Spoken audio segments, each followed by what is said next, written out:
answering another email question that I got. And the question was, should I print hardback or paperback? It depends. I know you're tired of me saying that, but it really does.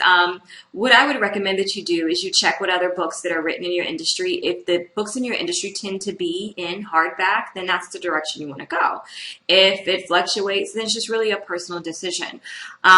I know my first book was a paperback, and I was fine with that decision.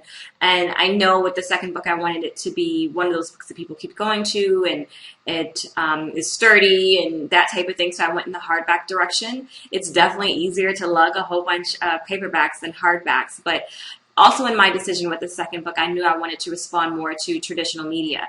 And a lot of times when you want to do review copies for newspapers and magazines, they like to see hardback books because it looks a little bit more professional. Typically with large publishing companies, they may do a hardback first, maybe the first 6 months, and then switch to paperback. So when large professional publishing companies are doing their books and the books are new, they typically come in hardback. So I knew I wanted to go in the more traditional media side for the second book, so I decided to do hardback. But that's not the only reason why I decided to do hardback. I just wanted it to be a very sturdy book, if that makes sense.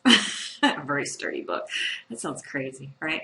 But that was my decision at the time. So it just really depends on you, but more importantly, it depends on your marketing route, and it depends on what books are doing in your niche. So if you're doing a children's book, oftentimes they tend to be hardback.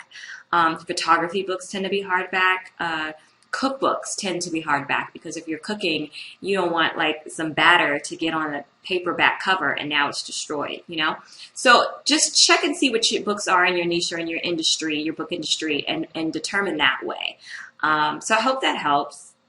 If you have any other questions, you know where to find me. Self-publishing and stilettos. Thanks.